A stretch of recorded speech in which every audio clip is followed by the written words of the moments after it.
A continuación, Medicina Ecológica.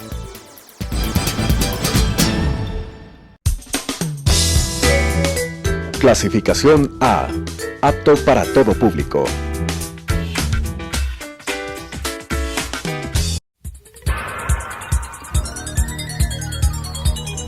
Las opiniones vertidas en este espacio por la producción y dirección del programa son de exclusiva responsabilidad de sus autores y de quienes intervienen en ellos.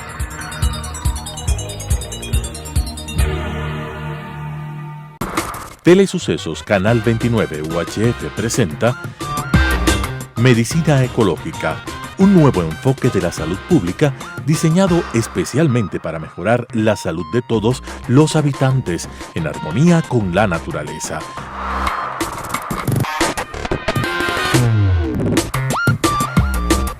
Con la conducción del Dr. Walter Mena Ordóñez. Medicina Ecológica. Amigos televidentes, es una enorme satisfacción continuar con nuestro programa Medicina Ecológica hacia un nuevo enfoque de la salud pública. En esta vez, como en otras, vamos a entrevistar al amigo directo, el doctor César Paz y Miño. Él es un investigador de la Universidad Tecnológica Equinoccial en el campo de la genética y genómica. En esta ocasión, con él vamos a conversar sobre genética, genómica y toxicología. Toxicología es un tema trascendental en nuestro país y en el mundo entero. Justamente decidimos hacer este programa porque hay una investigación reciente de la Universidad de La Rioja, en España, y la Universidad Simon Fraser de Estados Unidos de Norteamérica, en el que se han investigado 25 sustancias que son altamente tóxicas para la salud humana y para los ecosistemas. Vamos a preguntarle eso en primer lugar, cuáles son sus puntos de vista a César Paz y Miño respecto de estas investigaciones que se hacen a nivel internacional sobre el tema toxicología y genética. Bienvenido, mi estimado César. Muchas gracias, Walter. Empiezo diciendo que el tema de la relación tóxicos-genes es una de las cuestiones que me ha apasionado para investigar porque resume una cuestión de la filosofía de la genética, que es esta discusión genes-ambiente. ¿Qué pasa con los cambios ambientales en relación a los genes y cómo estos genes pueden de alguna manera modular la acción de los agentes tóxicos? Los agentes tóxicos son de tres tipos, son de agentes físicos, químicos o biológicos. Y en esto tenemos algunas cuestiones muy interesantes de este momento, ¿no? Por ejemplo, lo que anuncia Japón, que va a echar agua contaminada de su central nuclear al mar, es tremendo porque es agua contaminada con radiación. El otro tema que se ha dicho es que los cambios climáticos, los cambios de la relación hombre-naturaleza ha destruido un equilibrio y aparecen enfermedades. Entonces, el mismo COVID es producto de una falta de relación equilibrada entre el hombre y la naturaleza, de acuerdo al origen del virus. Entonces, ahí tenemos dos ejemplos de agentes tóxicos genéticos, porque de alguna manera está dañando la actividad de las personas. Y los físicos, los químicos, tenemos un montón, tenemos más de 1000 productos químicos que dañan el material genético. Entonces, ¿qué ocurre cuando se daña el material genético? Tienen tres cosas. El 90% de personas se repara el daño, les va bien, porque tienes los mecanismos genéticos para reparar la exposición a dosis bajas, digamos, crónicas y bajas. Claro, si recibo 200 rads de radiación me muero, pero si recibo 30 rads, 50 rads en un año, lo que me ocurre es que daño el material genético y hago cáncer, 5% de personas, hago problemas de malformaciones congénitas en mi descendencia, más o menos un 3%, y 2% de personas que pueden tener infertilidad. Entonces, esas son las tres cosas del producto. Físico, químico y biológico. Y hay una cuarta cosa intrigante a través de las investigaciones que se han hecho últimamente. Las alteraciones psíquicas que se producen en el vientre materno cuando se está gestando el ser humano, y lo otro, las enfermedades que ya se producen, pues, cuando la persona, ¿no es cierto?, está expuesta al medio ambiente externo. Y en esa medida, ¿qué nos puedes decir acerca de, por ejemplo, el efecto autismo? Exactamente. Bueno, hay muchos estudios que han relacionado el tema de exposición a tóxicos, sobre todo químicos, y el origen del autismo, del espectro autista, ¿no?, que es varias cosas. Sí. Hay genes también que tienen que ver con el espectro autista. Entonces, ahí hay dos componentes. Hay un componente endógeno genético que te produce una alteración y hay un componente exógeno que daña de alguna manera la estructura cerebral y te conduce al mismo efecto.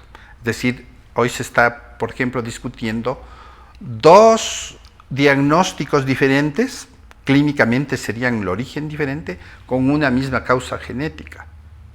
Entonces, por ejemplo, aquí es gráfico el autismo. Agentes físicos y químicos, sobre todo, que producen autismo, y propios genes que producen autismo. Entonces, esas son unas cuestiones que hoy empezamos a develar que empezamos a entender todos los genes a través de análisis a gran escala, lo que se llama secuenciación masiva. Es decir, evalúo los 23.000 genes de una sola. Entonces, estas son nuevas cuestiones que ahora empiezo a entender, porque también la ciencia ha descifrado mecanismos de acción de los agentes físicos, químicos y biológicos, ¿no es cierto? Produce estrés oxidativo, produce daño de mitocondrias, produce alteración de procesos enzimáticos, y eso es lo que va a alterar a la célula.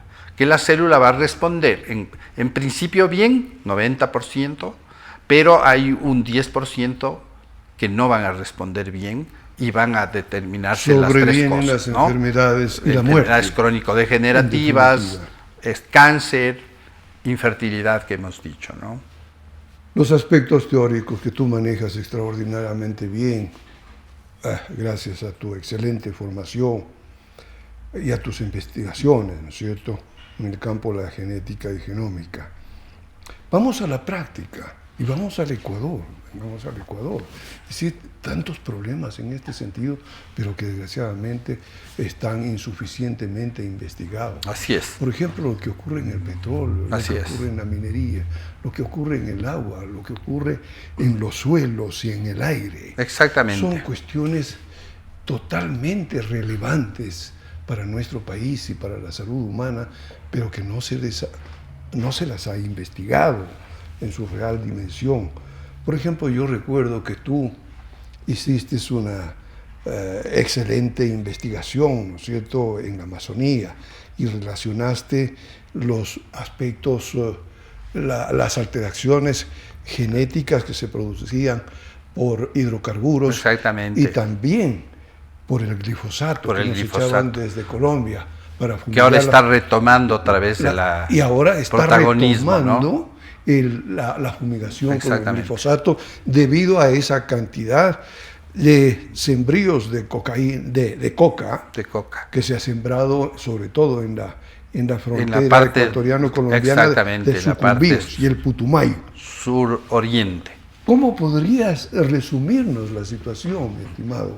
Claro, bueno, yo estudié con el grupo que dirijo varias cosas. Estudiamos primero pesticidas, más de 31 pesticidas que se estaban expuestos los trabajadores, sobre todo florícolas, bananeros, Después se estudió el tema del glifosato por las aspersiones aéreas porque no había ninguna experiencia en el mundo de algo similar, que se haga aspersiones con glifosato, con concentraciones altísimas, ¿no? Más de 30-40% de concentración, mientras el fabricante decía el 2 al 3% de uso directo en la planta. Entonces ahí había una cuestión que rompía todos los esquemas, ¿no? Estudiamos hidrocarburos, también de personas que vivían en las zonas de chimeneas petroleras, de derrames de petróleo. Estudiamos pescadores con exposición a ultravioletas de extremo por su actividad. Estudiamos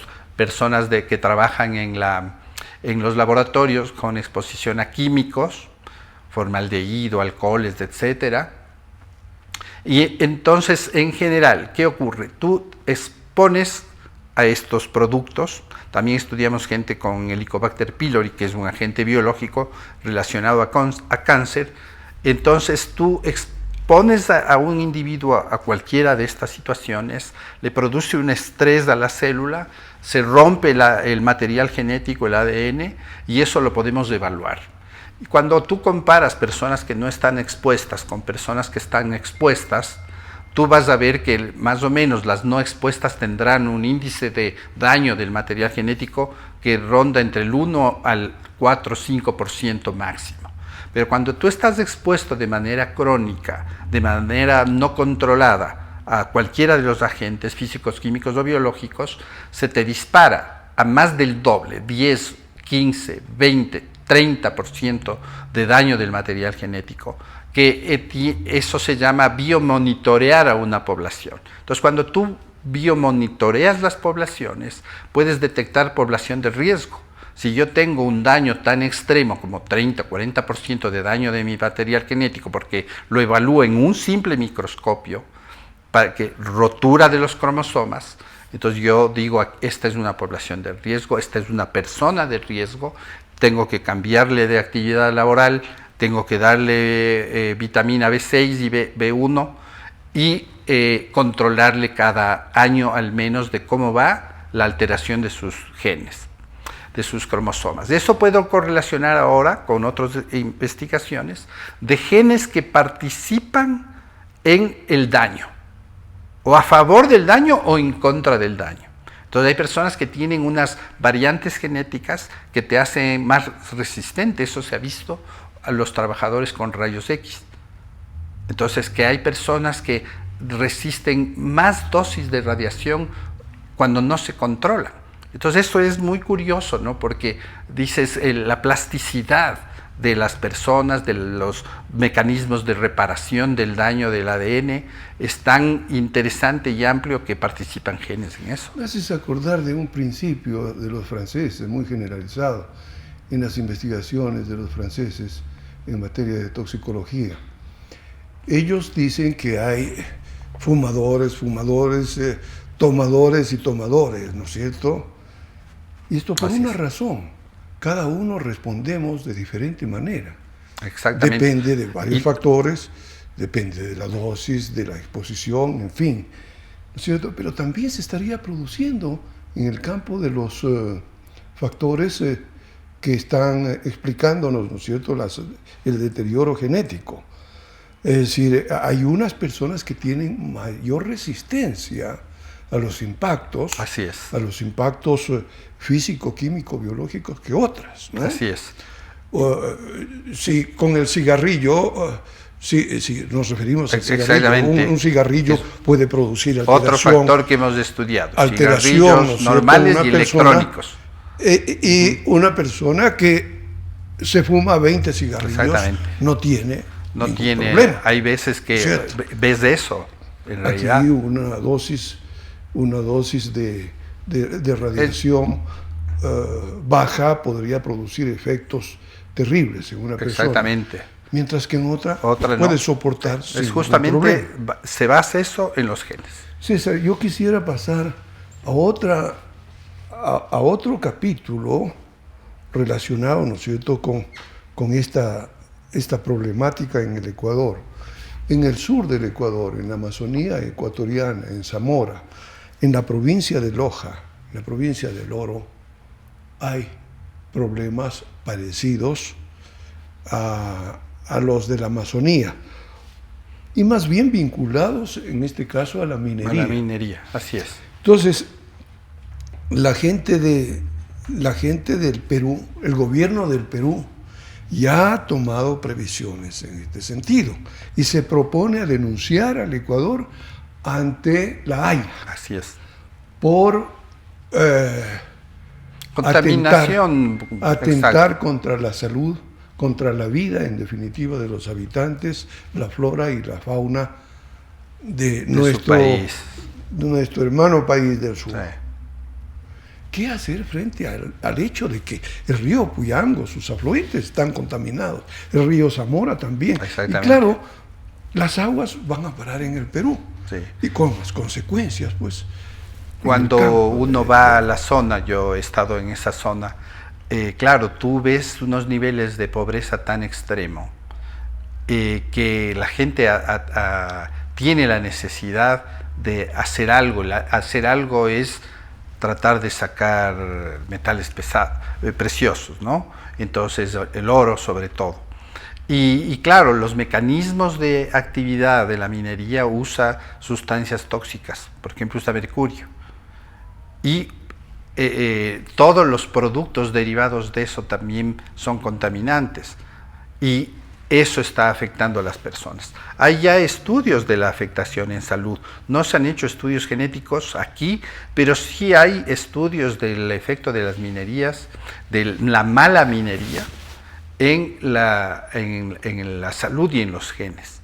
Entonces, nosotros mismos planteamos hace algún tiempo hacer un estudio de esto, pero claro, es un ámbito complejo, ¿no es cierto?, peligroso, porque hay intereses financieros, hay mafias y que se mueven para solventar un tipo de negocio que al final está resolviendo un problema social que no ha sido atendido, como es la pobreza. Entonces, esa parte es muy difícil por esa razón, pero que sabemos que produce alteraciones toda esta minería ilegal, el maltratamiento del oro y todo el maltratamiento del agua, que al final los tóxicos van ahí, están produciendo problemas por los fenómenos típicos de los agentes químicos. Por ejemplo, el descorrentía se llama, que es cómo se filtra en el agua, se reparte y se están afectando animales, se están afectando productos alimenticios, y de esa manera tú tienes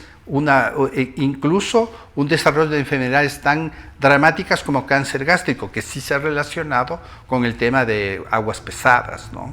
Entonces hay todo un sistema de salud que hay que enfrentar, sí, ahí. En esta parte sur hay una persona, hay un médico valioso realmente, que ha hecho una investigación profunda en la zona del Puyango. Él es Oscar Betancourt, debes conocerlo, ¿no? Él ha tenido la bondad de presentarnos su estudio acá, nos ha pasado el libro, y justamente ahora que te refieres a la pobreza de esos sectores, sobre todo el sector campesino, ¿no es cierto?, en Zamora, en Loja, en El Oro, él toma muy en cuenta la variable, naturalmente, social, que está incidiendo en esta problemática. Y en esta misma línea, ¿no es cierto?, yo te quisiera preguntar sobre lo que está ocurriendo en este momento, y lo que ha ocurrido en el curso seguramente de las últimas décadas, cuando se ha generalizado el uso de agrotóxicos en las zonas arroceras y bananeras. Para mí es alarmante, por ejemplo, el hecho de que en San Borondón, en la parte pobre, diríamos, de San Borondón, hay un elevadísimo número de discapacidades físicas, biológicas, sensoriales, mentales. Y es porque se utiliza, como digo. Exactamente, conviven con los agrotóxicos las personas, ¿no? Que en otras partes ya no se utilizan, acá se los siguen utilizando y seguramente en dosis inapropiadas. ¿Qué hacer frente a un fenómeno de esta naturaleza? Bueno, yo creo que ahí hay un compromiso doble, ¿no? Del uso de agrotóxicos tiene que estar regulado y controlado por el gobierno, por el Estado, para que no se utilicen agrotóxicos que son prohibidos en otras partes, que tienen cianuros y cianatos, que son tremendos para la salud. También hay que hacer campañas de educación de cómo debe usarse. Nosotros vimos, por ejemplo, que todos los elementos de preparación de los agrotóxicos conviven con las personas en la misma casa, con los niños, con los animales, con los productos de alimentación. Entonces hay un círculo de contaminación que no se rompe, porque también hay una exigencia laboral curiosa, ¿no? O sea, tienes que hacer tales actividades de la agroindustria, sometiéndote a veces a malas prácticas laborales que te contaminan. Por ejemplo, se denunció la muerte de los aviadores de las avionetas que hacían fumigaciones, que se intoxicaban y caía su avión porque se desmayaban simplemente por la contaminación de los pesticidas. Entonces, esas cuestiones que hemos ido aprendiendo, que tenemos que ir controlando y teniendo una conciencia y responsabilidad de los agroindustriales, tanto de los, digamos así, los propietarios como de los trabajadores. Entonces tiene que haber un equilibrio ahí, y esto al menos ya hoy sabemos que sí existe un riesgo de salud por las malas prácticas, entonces tienen que ser controladas. Ahora, mi estimado César, aquí siempre estamos poniendo énfasis en la necesidad de un sistema nacional de salud.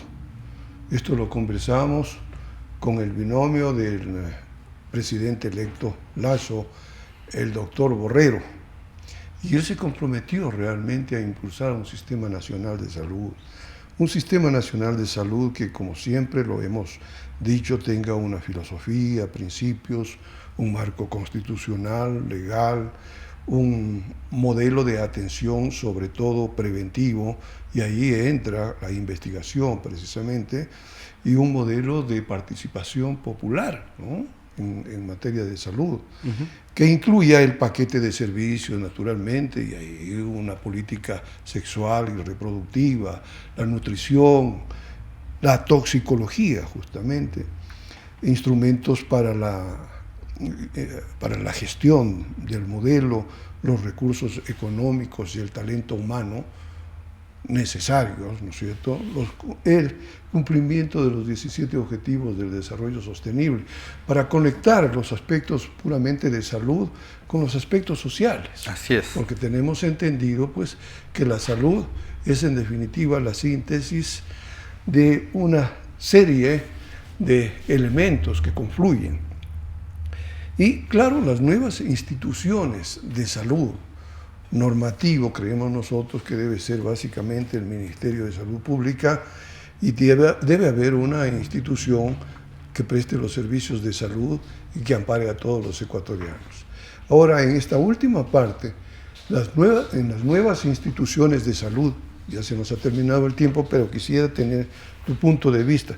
¿Cómo hacer para que los recursos que en este momento están desperdigados por todo el país se junten para hacer posible un instituto de investigaciones interdisciplinarias? Somos muy buenos amigos con Alfredo Borrero, aunque no ideológicamente no participamos en todo, pero como ciudadano y como investigador pienso que hay que apoyar un proyecto que sea racional en el tema de hacer un sistema de salud fuerte, que sea equitativo, que sea gratuito, que sea oportuno y que resuelva los problemas de salud nacionales, con apoyo puede ser público-privado, fortalecimiento de todo el sistema de salud pública que ha resuelto muchos de los problemas que estamos, por ejemplo, enfrentando este momento con el COVID. Entonces, yo creo que tiene que haber un liderazgo desde esa perspectiva. El Alfredo tiene una buena experiencia coparticipamos como decanos de una facultad de medicina, él en docencia, yo en investigación. Entonces creo que si es que se logra concentrar y poner la fuerza para hacer un sistema de salud racional que sea ágil, porque tenemos una serie de cuestiones tan lentas que no permiten el desarrollo científico en biomedicina, que es uno de los aspectos más importantes de este momento. Entonces creo que con esa visión debemos apoyar como ciudadanos una propuesta que sea así, ¿no? Excelente, César. Tu punto de vista y tu franca manera de decir. Tenemos diferencias ideológicas, ¿no es cierto?, con Alfredo Borrero, pero estoy dispuesto a arrimar el hombro porque todas estas cosas hay que hacerlas por el Ecuador. Así es, por las personas. No por partido político alguno, ni por ningún dirigente en particular, sino por el Ecuador. Así es. Amigos televidentes, es un gusto haber entrevistado nuevamente a nuestro amigo César Paz y Miño, y a ustedes les agradecemos por su amable atención.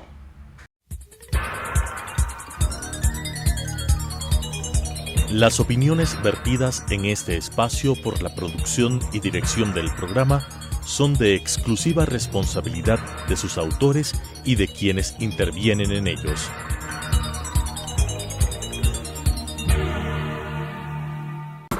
Telesucesos Canal 29 UHF presentó Medicina Ecológica, un nuevo enfoque de la salud pública diseñado especialmente para mejorar la salud de todos los habitantes en armonía con la naturaleza.